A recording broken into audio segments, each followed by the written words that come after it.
আসসালামু আলাইকুম রহমতুল্লাহ। প্রিয় নবম শ্রেণীর শিক্ষার্থীরা, আশা করি আল্লাহ পাকের রহমতে ভালো আছো। আম, আজকে আমরা খতিয়ান অধ্যায়ের প্রথম সৃজনশীল অঙ্কটা করব। ঢাকার নিরাময় ফার্মায়ের 2017 সালের জানুয়ারি মাসের কতিপয় লেনদেন নিম্নরূপ। জানুয়ারি 1,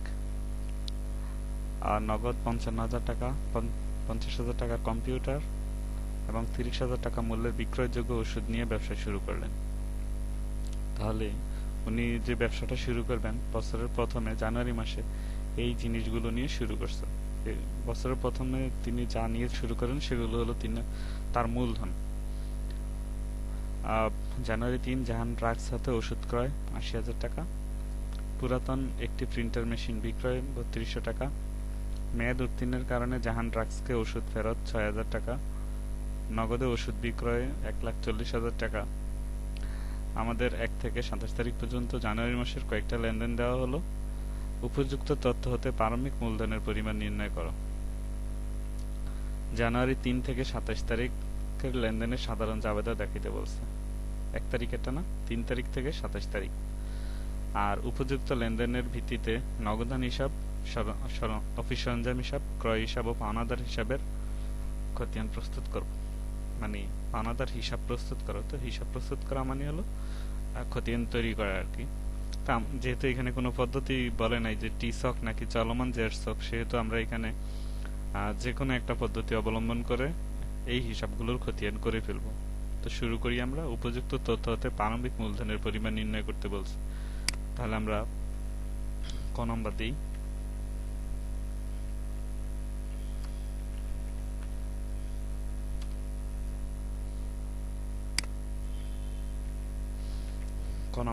ক নম্বর দিয়ে কি লিখবো? ক নম্বর দিয়ে লিখবো প্রারম্ভিক মূলধনের পরিমাণ নির্ণয়। প্রারম্ভিক মূলধনের পরিমাণ নির্ণয়। প্রারম্ভিক মূলধনের পরিমাণ নির্ণয়। তো প্রারম্ভিক মূলধনের পরিমাণ নির্ণয় করার জন্য আমাদেরকে একটা ঘর কাটতে হবে। সেখানে একটা থাকবে তারিখের ঘর, তারপরে থাকবে একটা বিবরণের ঘর, তারপরে আমরা দুইটা টাকার ঘর নিতে পারি। তো টাকার ঘরগুলো আমাদের এত বড় লাগবে না। এটা বিবরণ, এটা তারিখের ঘর, এটা বিবরণ, তারপরে দুইটা টাকার ঘর। আমাদের হিসাব বিজ্ঞানে কিন্তু যে কোনো অঙ্ক কিন্তু ঘর কেটেই করতে হবে। তোমরা এই ব্যাপারটা কিন্তু একটু খেয়াল রাখবে। ঘর ছাড়া কিন্তু অঙ্ক করলে কোনো নাম্বার পাবে না তুমি। তাহলে প্রথম ঘরে আমরা দিচ্ছি কি? প্রথম ঘরে দিচ্ছি আমরা তারিখ, তারপরে বিবরণ, তারপরে দুইটা টাকা।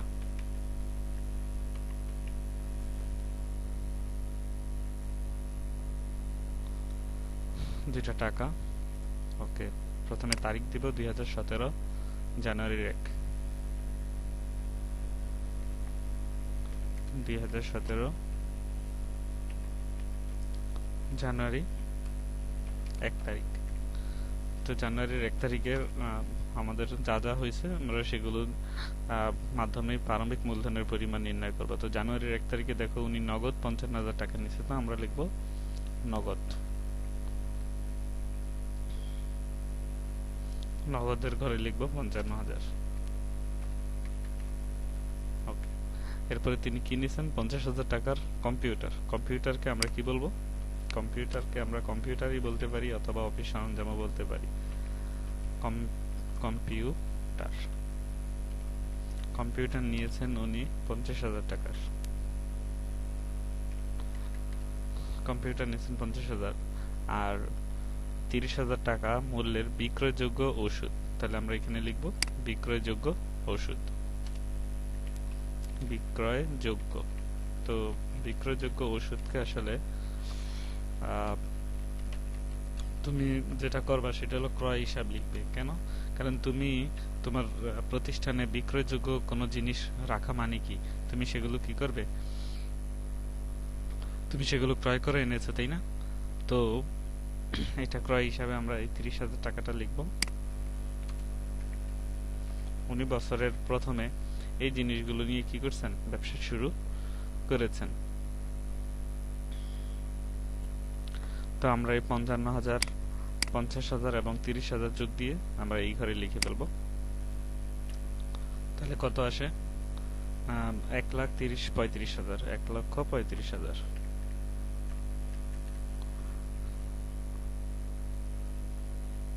তো দেখো 55,000, 50,000 আর 30,000, এটাই হলো উনার প্রারম্ভিক মূলধন। প্রারম্ভিক বলতে উনি বছরের প্রথমে কি নিয়ে ব্যবসা শুরু করেছেন সেই টাকার পরিমাণ।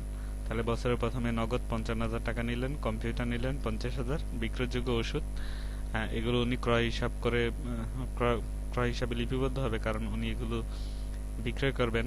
তার আগে উনি এগুলো কি করেছেন? ক্রয় করেছেন 30,000 টাকা। তো টোটাল যোগফল 1,35,000 টাকা। তাহলে এই 1,35,000 টাকা কি হিসাব? আমরা এখানে লিখবো এটি প্রারম্ভিক মূলধন।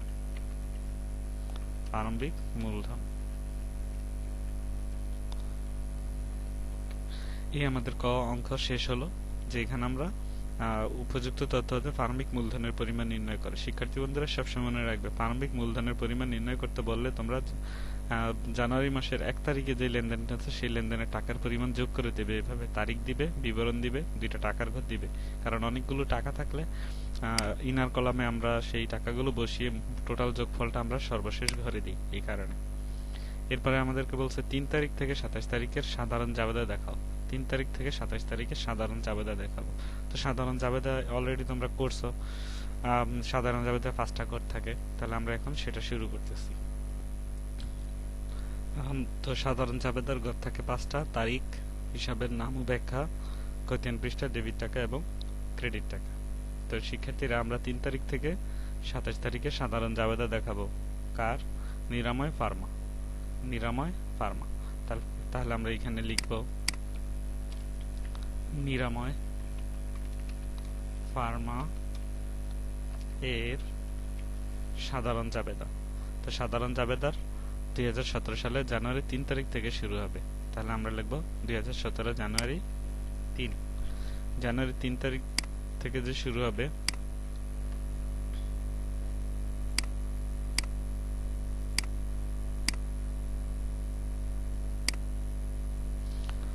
জানুয়ারি 3 তারিখে শুরু হবে। তো শিক্ষার্থীরা জানুয়ারি 3 তারিখে লেনদেনটা করি জাহান ড্রাগস হতে ওষুধ ক্রয় 80,000 টাকা। তাহলে ক্রয় একটা খরচ বৃদ্ধি পেলে ডেবিট হয়, তাই না? তাহলে ক্রয় হিসাব ডেবিট। আর এখানে কাদের কাছ থেকে ক্রয় করা হলো? জাহান ড্রাগস। তাহলে যেহেতু প্রতিষ্ঠানের নাম উল্লেখ রয়েছে, তাহলে আমরা এটাকে ধারে ধরব, কারণ এখানে কোনো নগদের কথা নাই। তাহলে আমরা ক্রয় হিসাব ডেবিট করব আর পাওনাদার হিসাব জাহান হিসাবকে ক্রেডিট করব, কারণ ক্রয়ের ফলে কার সৃষ্টি হয়? পাওনাদারের সৃষ্টি হয়। এই যে জাহান ড্রাগস, সে একজন পাওনাদার। আবার বলি, এখানে জাহান ড্রাগস থেকে ওষুধ ক্রয় করছে 80,000 টাকার। এখানে কোনো নগদের কথা উল্লেখ নেই। যেহেতু নগদের কথা উল্লেখ নেই এবং প্রতিষ্ঠানের নাম আছে, কাদের কাছ থেকে ক্রয় করা হলো তাদের নাম আছে, তাহলে এটা বাকিতে ক্রয় করা হয়েছে, এটা ধরে নিতে হবে। তাহলে যেহেতু ক্রয় করা হয়েছে, ক্রয় ডেবিট, এবং এই যে জাহান ড্রাগস সে হলো পাওনাদার, তাহলে পাওনাদার ক্রেডিট। তাহলে আমরা লিখবো ক্রয় হিসাব ডেবিট 80,000 টাকা আর পাওনাদার জাহান ড্রাগস হিসাব ক্রেডিট 80,000 টাকা।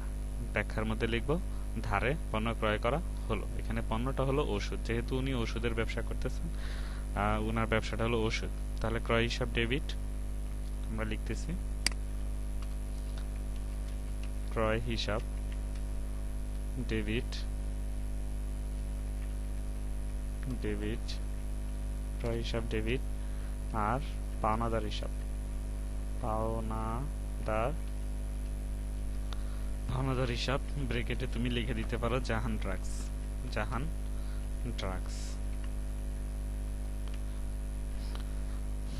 Drugs credit. ওকে, তাহলে ডেবিট দিকে টাকার যোগফল কত? 80,000 টাকা এবং ক্রেডিট দিকে 80,000 টাকা। সমপরিমাণ ডেবিট টাকা এবং সমপরিমাণ ক্রেডিট টাকা। এখানে একটা ব্যাখ্যা লিখে দিবে, কারণ সাধারণ জাবেদায় কিন্তু ব্যাখ্যা লেখা থাকে। যেহেতু এটা ধারে পণ্য ক্রয় করা হয়েছে, তাহলে আমরা এখানে লিখবো ধারে ক্রয় করা হলো, ধারে ক্রয় করা হলো। এরপরে আমরা চলে যাই পরের তারিখের লেনদেনে। তো শিক্ষার্থীরা পরের তারিখটা কত? 7 তারিখ, জানুয়ারির 7 তারিখ। পুরাতন একটি প্রিন্টার মেশিন বিক্রয় 3200 টাকা। তো মেশিন বিক্রয় করে যে টাকা পাওয়া গেল, তাহলে নগদ টাকা বৃদ্ধি পেল, তাই না? নগদান হিসাব ডেবিট হবে। আর এই যে প্রিন্টার, এই প্রিন্টার মেশিনটা এই যে নিরাময় ফার্মা ওনার যে ব্যবসা, সেই ব্যবসার অফিসের কাজে ব্যবহার হয়েছে, এই জন্য এই প্রিন্টার মেশিনটাকে আমরা বলবো অফিস সরঞ্জাম। তাহলে আমরা নগদান হিসাব ডেবিট 3200 টাকা এবং অফিস সরঞ্জাম ক্রেডিট। যেহেতু মেশিনটা চলে গেছে, অফিস সরঞ্জাম কমে গেছে, এই জন্য বিক্রয় করলে টাকা আসে, তাই এখানে 3200 টাকা নগদে বৃদ্ধি পাবে। তাহলে আমরা লিখবো জানুয়ারি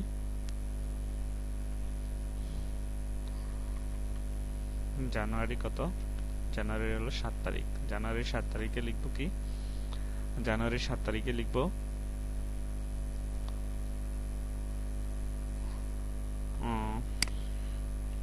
জানুয়ারির 7 তারিখে লিখবো নগদান হিসাব ডেবিট, নগদান হিসাব ডেবিট, আর অফিস সরঞ্জাম হিসাব ক্রেডিট। অফিস সরঞ্জাম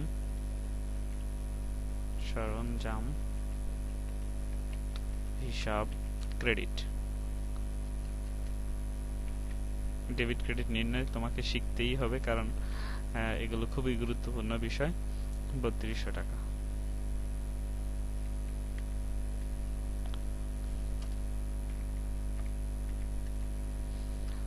আমরা ব্যাখ্যার ঘরে কি লিখবো? ছোট্ট করে ব্যাখ্যা লিখবো পুরাতন প্রিন্টার মেশিন বিক্রয় করা হলো। পুরাতন প্রিন্টার মেশিন বিক্রয় করা হলো। পুরাতন প্রিন্টার মেশিন বিক্রয় করা হলো। এরপরে জানুয়ারি মাসের পরেরটা 7-এর পরে 18 তারিখ। মেয়াদ উত্তীর্ণের কারণে জাহান ড্রাগসকে ওষুধ ফেরত 6000 টাকা। তো জাহান ড্রাগসকে ওষুধ ফেরত দেওয়া হলো। তো আগে চিন্তা করবো যে জাহান ড্রাগস থেকে আগে কি করছে। জাহান ড্রাগস থেকে 80,000 টাকার ওষুধ ক্রয় করছে।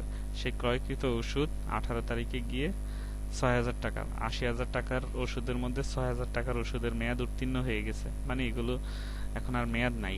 6000 টাকার ওষুধের মেয়াদ নাই। তো এই 6000 টাকার ওষুধ কি করছে? এই জাহান ড্রাগসকেই ফেরত দেওয়া হয়েছে। তো আগে যেহেতু তুমি জাহান ড্রাগসকে কি করছো, এই যে জাহান ড্রাগসকে তুমি আগে কি করছো? ক্রেডিট করছো। এখন যেহেতু জাহান ড্রাগসকে তুমি ফেরত দিয়ে দিছো, তাহলে জাহান ড্রাগসে বেড়ে যাবে, এই জন্য জাহান ড্রাগস এখন ডেবিট হয়ে যাবে। আর যেহেতু তুমি ক্রয়কৃত জিনিস 3 তারিখের ক্রয়কৃত জিনিস ফেরত দিছো, তাহলে এটা কবে? ক্রয় ফেরত ক্রেডিট হয়ে যাবে। তাহলে আমরা লিখবো জানুয়ারির 18তে লিখবো এই যে পাওনাদার জাহান ড্রাগস হিসাব, এটা আগে ছিল ক্রেডিট, এখন যেহেতু তাকেই পণ্য ফেরত দেওয়া হয়েছে, এটা এখন হয়ে যাবে ডেবিট।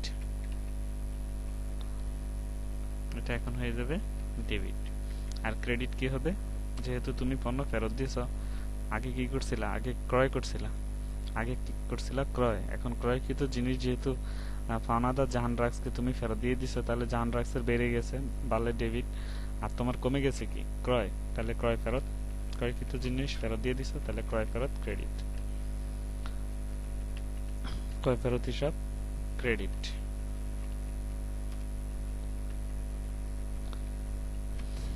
টাকা হলো 6000 টাকা।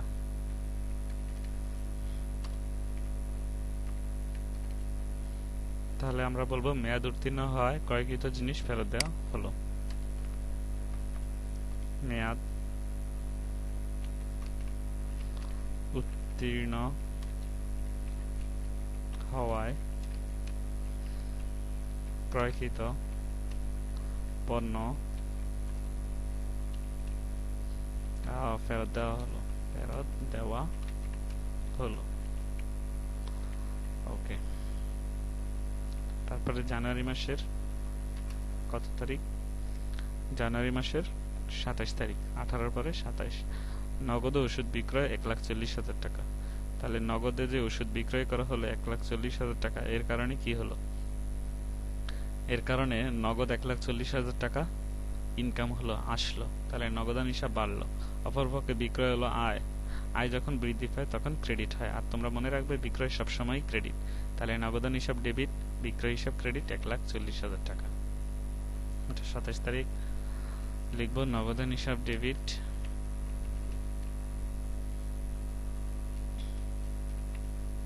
নগদান হিসাব ডেবিট। আর কি লিখবো? লিখবো হলো বিক্রয় হিসাব ক্রেডিট, বিক্রয় হিসাব ক্রেডিট। ডেবিট ক্রেডিট নির্ণয় আমাদের শেষ হলো। ক্রেডিট, এখানে ব্যাখ্যাটা কি লিখবো? ব্যাখ্যাটা লিখবো হলো নগদে ওষুধ বিক্রয় করা হলো, নগদে ঔষধ বিক্রয় করা হলো, বিক্রয় করা হলো। তো টাকাটা হলো 1,40,000।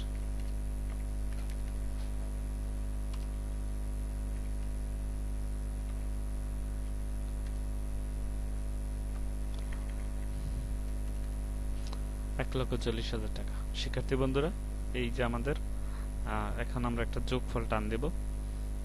যোগফলে এখানে আমরা একটু লিখে দিই মোট, এখানে আমরা লিখে দিই মোট।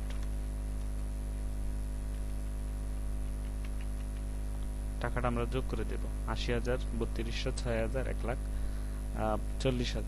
তাহলে এখানে আসবে 2,29,200। 2,29,200। ডেবিট এবং ক্রেডিট দিকে টাকার পরিমাণ কিন্তু সমান, কারণ যত টাকা ডেবিট ঠিক তত টাকায় ক্রেডিট লেখা হয়েছে, তাই না? এই জন্য তাহলে আমাদের সাধারণ জাবেদাটা শেষ হলো। সাধারণ জাবেদার আমরা এইখানে ঘরগুলো মুছিয়ে দেব, এই ঘরগুলো মুছিয়ে দেব, কারণ এগুলো পুরাটাই ফাঁকা থাকে। তো শিক্ষার্থীরা দেখো, বিষয়টা এমন যে তারিখের ঘরটাও কিন্তু ফাঁকা থাকে। এটা আমি যোগফলের সুবিধার জন্য তখন দাগগুলো দিয়ে নিয়েছিলাম। হ্যাঁ, খতিয়ান পৃষ্ঠার ঘরটাও টোটালি ফাঁকা থাকে, আর এই যে ডেবিট টাকার ঘরগুলো এরকম ফাঁকা থাকে। এর ইতিমধ্যে তোমরা করছো বিষয়গুলো। তাহলে এই হলো আমাদের সাধারণ জাবেদা। সাধারণ জাবেদার ঘরে তারিখ, তারিখের ঘরে তারিখগুলো লিখবো। তারপরে হিসাবের শিরোনামের মধ্যে হিসাবের শিরোনামগুলো এবং ব্যাখ্যাগুলো লিখবো। তারপরে ডেবিট টাকা এবং ক্রেডিট টাকা, যত টাকা ডেবিট তত টাকাই ক্রেডিট। তাহলে সাধারণ জাবেদাটা আমাদের করা শেষ হলো। এরপরে আমরা কি করব? এই খতিয়ানগুলো করব। নগদান হিসাব, অফিস সরঞ্জাম হিসাব, ক্রয় হিসাব এবং পানাদার হিসাবে খতিয়ান করব। খতিয়ানটা আমরা চলমান জের ছকে করব। চলমান জের ছকেটাই কিন্তু বিষয়টা সহজ, খুব দ্রুত শেষ হয়ে যায়। তা আমরা ঘরগুলো কেটে নিই। তাহলে দেখো, আমরা প্রথমে তো নগদান হিসাবের খতিয়ান করব। তাই আমরা নিরাময় ফার্মায়ের খতিয়ান বই চলমান জের ছকে নগদান হিসাবের একটা ঘর কেটে নিলাম। তারিখ, বিবরণ, জাবেদা পৃষ্ঠা, ডেবিট টাকা, ক্রেডিট টাকা, হিসাবের কোড নঙের এখানে উদ্বৃত্ত সাথে সাথে বের হয়ে যাবে। উদ্বৃত্ত বা জের বা ব্যালেন্স সাথে সাথে বের হয়ে যাবে। ডেবিট দিকে টাকার পরিমাণ বেশি হলে ডেবিট ব্যালেন্স হবে, ক্রেডিট দিকে টাকার পরিমাণ বেশি হলে ক্রেডিট ব্যালেন্স হবে। তো এখন আমরা নগদানের সাথে সংশ্লিষ্ট হিসাবগুলো করব। তো নগদান হিসাব দেখো কোন কোন জায়গায় সাধারণ জাবেদার ঘরের মধ্যে নগদান হিসাবটা কোথায় আছে। 3 তারিখে এখানে নগদান হিসাব নাই, 7 তারিখে রয়েছে নগদান হিসাব ডেবিট 3200 টাকা। তাহলে আমরা জানুয়ারি মাসের 7 তারিখ লিখে নগদান হিসাবের ডেবিট দিকের ঘরে 3200 টাকা লিখব। বিবরণের ঘরে লিখব অফিস সরঞ্জাম হিসাব, জানুয়ারি 7 তারিখ 2017। জানুয়ারি 7 তারিখ, জানুয়ারি 7 তারিখে বিবরণের ঘরে লিখব অফিস সরঞ্জাম। কিন্তু দেখো নগদান হিসাবে টাকা, নগদান হিসাব করতেছি, নগদান হিসাবে টাকাটা কোথায় আছে? এই যে নগদান হিসাব ডেবিট দিকে টাকা 3200। তাহলে এই যে 3200 টাকা, এই 3200 টাকা আমরা ডেবিট দিকে বসাবো, ডেবিট দিকে বসাবো। যেহেতু ডেবিট দিকে বসাইছি, তাহলে এই ডেবিটের টাকাটাই সরাসরি এই যে ব্যালেন্সের ঘর, এই ব্যালেন্সের ঘরে ডেবিট ব্যালেন্সের ঘরে 3200 টাকা জমা হয়ে যাবে। এই যে সাথে সাথে ব্যালেন্স নির্ণয় হয়ে যাচ্ছে।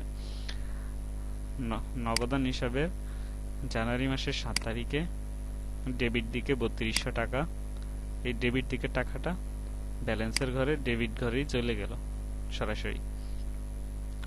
ওকে, এরপরে দেখি নগদানের সাথে আর কোনটা আছে? 7 তারিখে নগদান ছিল, দিয়ে দিলাম। 18 তারিখে পাওনাদার ক্রয়, এখানে নাই নগদের। 27 তারিখে রয়েছে। 27 তারিখে কি আছে দেখো? 27 তারিখে দেখো নগদান হিসাব কিন্তু ডেবিট। তাহলে নগদান হিসাব ডেবিট 1,40,000। তাহলে এখন লিখবো জানুয়ারি 27 নগদান হিসাবের ডেবিট ঘরে লিখবো 1,40,000, কিন্তু বিবরণের ঘরে লিখবো বিক্রয় হিসাব। তাহলে দেখো জানুয়ারি 27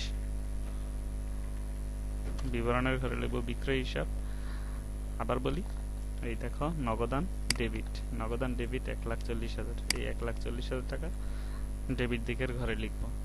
তাহলে এই যে নগদান হিসাব 27 তারিখে ডেবিট দিকের ঘরে 1,40,000, 1,40,000। ও সরি,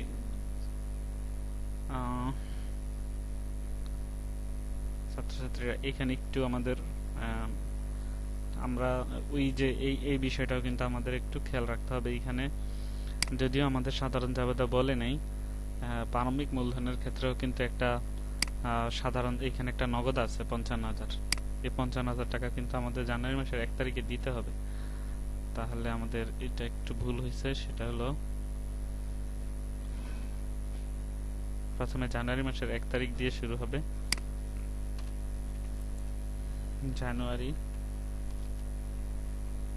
জানুয়ারির 1 তারিখ। এগুলো একটু নিচে নামিয়ে দিই।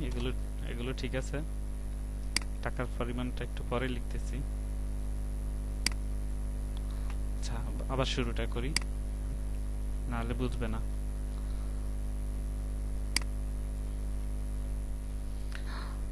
জানুয়ারি মাসের 1 তারিখে দেখো এখানে একটা নগদ টাকা আছে 55,000। তাহলে এই জানুয়ারি মাসের 1 তারিখে যে 55,000 টাকা আমরা নিলাম, সেটা কি হিসাবে নিলাম? মূলধন হিসাবে। তাহলে বিবরণের ঘরে লিখবো মূলধন।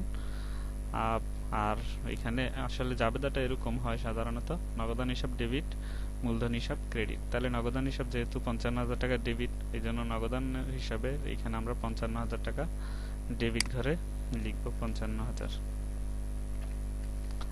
আর এখানে বিবরণের ঘরে এই নগদ টাকাটা মূলধন হিসাবে নেওয়া হয়েছে, এই জন্য আমরা এটা কিন্তু লিখবো মূলধন হিসাব। 55,000 টাকা, এই 55,000 টাকা ডেবিট দিকে চলে যাবে, 55,000 টাকা। এরপরে পরবর্তীতে আমাদের এই যেটা আসবে 7 তারিখ, জানুয়ারি মাসের 7 তারিখ। তো লিখবো জানুয়ারি 7। জানুয়ারি 7-এ কি হয়েছে? বিবরণের ঘরে লিখবো অফিস সরঞ্জাম। বিবরণের ঘরে লিখলাম অফিস সরঞ্জাম, কিন্তু টাকা লিখবো কোথায়? ডেবিট দিকে। এই যে নগদান হিসাব ডেবিট, ডেবিট দিকে 3200 টাকা লিখবো। তাহলে ডেবিট দিকে লিখতেছি 3200 টাকা। তো শিক্ষার্থীরা এটা কিন্তু সাথে সাথে যোগ হবে। দেখো আগে থেকেই ডেবিটে আছে 55,000, ডেবিট ব্যালেন্সে আছে 55,000, নতুন করে ডেবিটে আসছে আরো 3200 টাকা। তাহলে এই যে 55,000, এই 55,000-এর সাথে এই 3200 টাকা যোগ দিলে, যেহেতু এইটাও ডেবিট এটাও ডেবিট, ডেবিট ডেবিটের টাকা যোগ হয়, তাহলে এটা যোগ দিলে কত হবে? 55,000 আর 3,000 হলো 58,200, 58,200।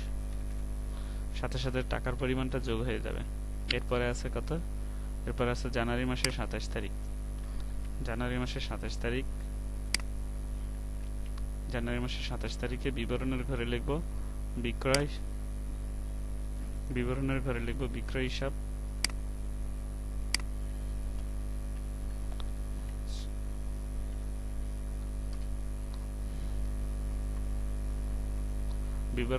বিবরণের ঘরে লিখবো বিক্রয় হিসাব। আর টাকাটা লিখবো কোথায়? টাকাটা এই যে নগদান হিসাব ডেবিট 1,40,000, ডেবিট দিকে 1,40,000, এখানে 1,40,000। তাহলে আগে থেকে আছে 58,200, আবার নতুন করে ডেবিট দিকে 1,40,000। তাহলে যোগ দিলে যা হবে তা এখানে আমরা লিখবো কত? 1,98,200। তাহলে নগদান হিসাবের ডেবিট ব্যালেন্স 1,98,200। তাহলে ডেবিটের টাকা ডেবিটের টাকার সাথে যোগ হবে। আবার বলি 55,000 55,000, প্রথমটা ঠিকই আছে।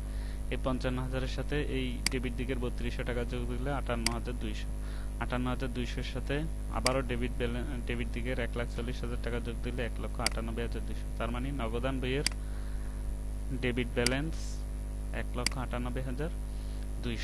যেভাবে নগদান বইটা আমরা করলাম ঠিক তেমনই ভাবে আমরা এর পরবর্তীতে যেটা আমাদের কাছে জানতে চাইছে সেটা করব। সেটা হলো কি, অফিস সরঞ্জাম হিসাব। তাহলে এখন অফিস সরঞ্জামের জন্য কিন্তু একই রকম ভাবে একটা ঘর কাটতে হবে। তাহলে আমরা একটা কাজ করি, নগদান হিসাবটা কপি করে আমরা এখানে অফিস সরঞ্জামের জন্য একটা ঘর করে নিই। তাহলে অফিস সরঞ্জাম হিসাবের জন্য একটা ঘর করা হয়ে গেল।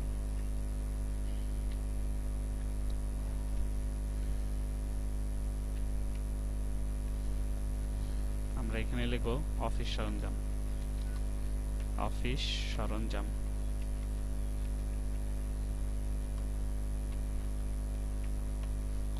অফিস সরঞ্জাম হিসাব, এগুলো মুছিয়ে দিই। আর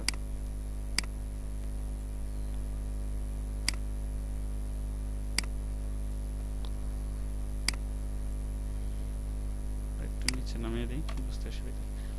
ওকে শিক্ষার্থীরা, অফিস সরঞ্জামের ক্ষেত্রে দেখো অফিস সরঞ্জাম, হ্যাঁ এই যে এখানেও দেখো একটা অফিস সরঞ্জাম কম্পিউটার রয়েছে। জানুয়ারি মাসের 1 তারিখে, জানুয়ারি মাসের 1 তারিখেও দেখো একটা অফিস সরঞ্জাম রয়েছে কম্পিউটার। তো সেই টাকাটাও কিন্তু আমরা অফিস সরঞ্জাম ডেবিট, মূলধন হিসাব ক্রেডিট, এখানে কিন্তু সেই একই রকম ওই নগদের মতোই এই 50,000 টাকা আমরা লিখব জানুয়ারি মাসের 1 তারিখ 2017, জানুয়ারি মাসের 1 তারিখে লিখে এখানে আমরা লিখব কি, বিবরণের ঘরে লিখব মূলধন হিসাব, মূলধন হিসাব। এটা জাবেদাটা হলে এরকম আর কি, যে তোমার জাবেদাটা এরকম, নগদান হিসাব ডেবিট, কম্পিউটার বা অফিস সরঞ্জাম হিসাব ডেবিট, ক্রয় হিসাব ডেবিট, আর সবগুলো হলো মূলধন হিসাব ক্রেডিট। যেহেতু আমরা এখন অফিস সরঞ্জাম হিসাব করতেছি, তাহলে অফিস সরঞ্জাম তো ডেবিট 50,000 টাকা, কিন্তু বিবরণের ঘরে লিখব মূলধন। তাহলে মূলধন হিসাব ডেবিট দিকে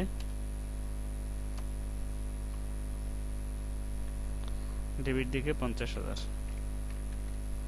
ডেবিট দিকে 50,000। এই 50,000 টাকা যেহেতু ডেবিট পাশে বসছে, তাহলে ব্যালেন্সের ঘরের ডেবিট দিকে 50,000 বসিয়ে দিব। এরপরে কি আছে, এরপরে অফিস সরঞ্জাম 3 তারিখে নাই, 7 তারিখে আছে। এখানে অফিস সরঞ্জাম কিন্তু ক্রেডিট, তার মানে টাকাটা ক্রেডিট দিকে বসবে। বিবরণের ঘরে কি হবে, বিবরণের ঘরে হবে নগদান হিসাব। বিবরণের ঘরে কি হবে, তাহলে জানুয়ারির 7 তারিখ বিবরণের ঘরে হবে নগদান হিসাব। আর টাকাটা খেয়াল করো, অফিস সরঞ্জাম কিসে, এই যে অফিস সরঞ্জাম ক্রেডিট দিকে 3200 টাকা বসবে। এই 3200 টাকা ক্রেডিট দিকে বসবে। তাহলে এই যে ক্রেডিট পাশে বসবে। এই সোজাসুজি জানুয়ারি 7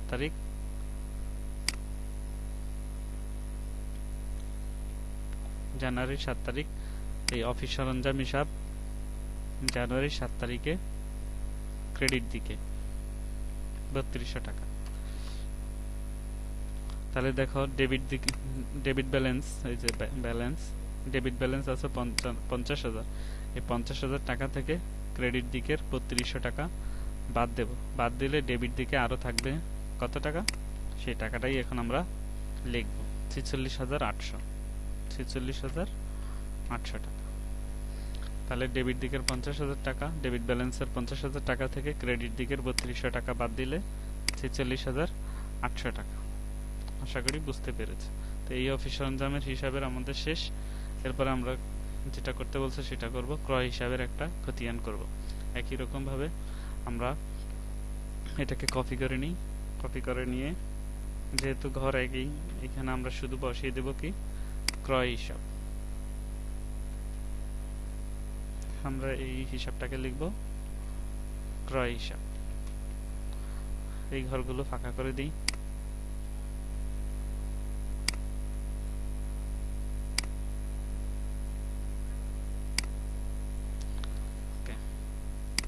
এবার আসি ক্রয় হিসাবের ক্ষেত্রে কি দেখি। ক্রয় হিসাবের ক্ষেত্রেও কিন্তু জানুয়ারি মাসের 1 তারিখের একটা হিসাব ছিল, ক্রয় হিসাব ডেবিট 30,000 আর মূলধন হিসাব ক্রেডিট। তাহলে ক্রয় হিসাবের ঘরে আমরা 30,000 টাকা লিখব। আর এই যে ক্রয় হিসাব, খেয়াল করি, এই যে ক্রয় হিসাব জানুয়ারি মাসের 1 তারিখ, জানুয়ারি মাসের 1 তারিখ ক্রয় হিসাব ডেবিট দিকে 30,000। বিবরণের ঘরে লিখব মূলধন হিসাব, বিবরণের ঘরে কি হিসাব লিখব? মূলধন হিসাব। তাহলে যেহেতু ডেবিট দিকে টাকাটা পড়ছে সেহেতু এটা ডেবিট ব্যালেন্সের ঘরে চলে যাবে। ডেবিট ব্যালেন্স এই যে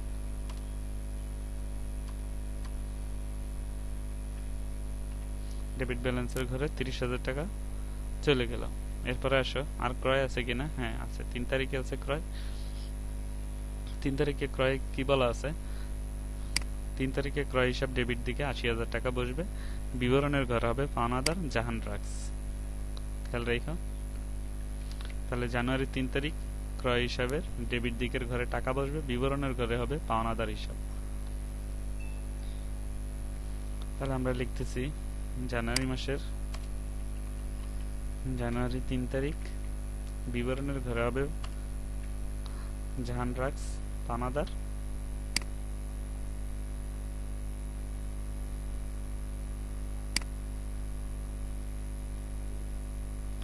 ওকে। আর কোন ঘরে টাকাটা হবে? খেয়াল করি, ক্রয় হিসাব ডেবিট, ডেবিট দিকের ঘরে টাকা হবে 80,000 টাকা। এই 80,000 টাকা ডেবিট দিকের ঘরে হবে, ডেবিট দিকের ঘরে হবে 80,000 টাকা। তাহলে আগে থেকে আছে 30,000, আগে থেকে ডেবিট দিকে 30,000, নতুন করে ডেবিট দিকে আরো 80,000। তাহলে টোটাল কত হবে? 1,10,000। ওকে শিক্ষার্থীরা, ক্রয় হিসাবের ডেবিট ব্যালেন্স 1,10,000। এখানে কিন্তু সিডিবিডি কোনো কিছুরই লেখা দরকার না, কারণ এটা টি ছকের না, এটা চলমান জেড ছকের সাথে সাথেই ব্যালেন্স নির্ণয় হয়ে যাচ্ছে, যোগ বিয়োগটা সাথে সাথেই হয়ে যাচ্ছে, খতিয়ানভুক্তকরণ সহজেই হয়ে যাচ্ছে এবং সাথে সাথে ব্যালেন্সও নির্ণয় করা হয়ে যাচ্ছে। এটাই চলমান জেড ছকের সুবিধা। এরপরে শিক্ষার্থী আমাদের আর একটা বাকি আছে, সেটা হলো পাওনাদার হিসাব। এই যে দেখো পাওনাদার হিসাব। তাহলে আমরা এখন এটাকে কপি করে নিয়ে, ক্রয় হিসাবটাকে কপি করে নিয়ে এখানে লিখব, এখানে লিখব পাওনাদার হিসাব, পাওনাদার, পাওনাদার হিসাব। ওকে, আমরা এই ঘরগুলো ফাঁকা করে দিই।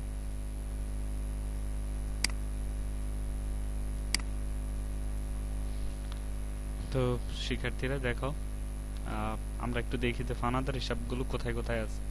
আগে দেখি 1 তারিখে কোনো পাওনাদার হিসাব আছে কিনা। নাই, পাওনাদার হিসাব 1 তারিখে নেই। পাওনাদার হিসাব আছে এই যে 3 তারিখে। তাহলে জানুয়ারি মাসের 3 তারিখে পাওনাদার হিসাব কি? ক্রেডিট। দেখো পাওনাদার, এই যে পাওনাদার হিসাব ক্রেডিট দিকে 80,000। বিবরণের ঘরে লিখব ক্রয় হিসাব, বিবরণের ঘরে কি লিখব? ক্রয় হিসাব। তাহলে লিখতেছি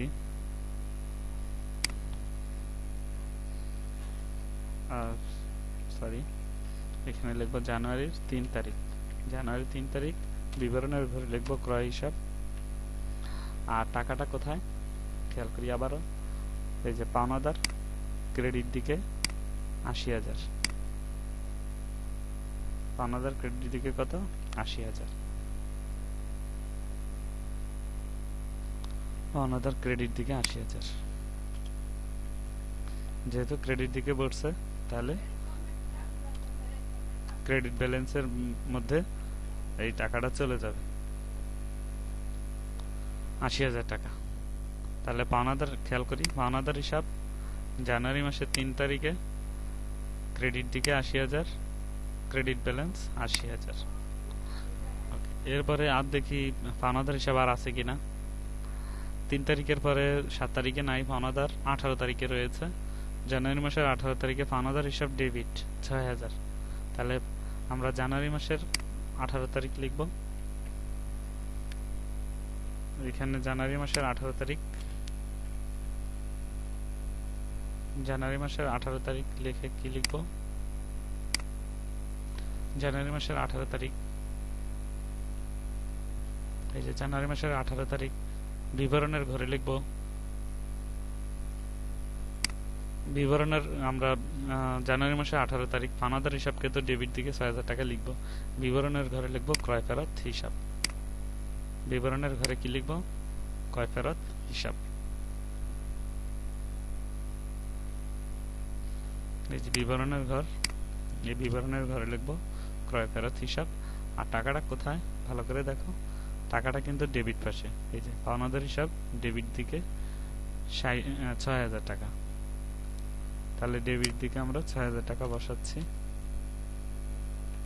6000 তাহলে দেখো আগে থেকেই ক্রেডিট দিকে ক্রেডিট ব্যালেন্স হিসাবে কত টাকা আছে 80000 টাকা আর ডেবিট দিকে 6000 টাকা তাহলে ডেবিট এবং ক্রেডিট তো বিপরীত তাই না তাহলে ক্রেডিট দিকে তো বেশি টাকা আছে 80000 এই 80000 টাকা থেকে এই 6000 টাকা বাদ দিয়ে যা থাকবে তা আমরা ক্রেডিট পাশে বসাবো ক্রেডিট ব্যালেন্সে বসাবো তাহলে কত টাকা থাকে 74000 তো প্রিয় শিক্ষার্থীরা আমরা চলমান জেড স্টকের মাধ্যমে খতিয়ানভুক্ত করে ফেললাম তোমরা এগুলো প্র্যাকটিস করবে আমরা সৃজনশীল আজকে শেষ করছি 1 নম্বরটা শেষ করছি এভাবেই আসলে আমাদের অঙ্কগুলো করতে হবে প্র্যাকটিস করবে আমার সাথে না বুঝলে আমাকে প্রশ্ন করবে গ্রুপের মধ্যে এবং সেই প্রশ্নের উত্তর দেওয়ার চেষ্টা করব ভালো থাকবে তোমরা সবাই আল্লাহ হাফেজ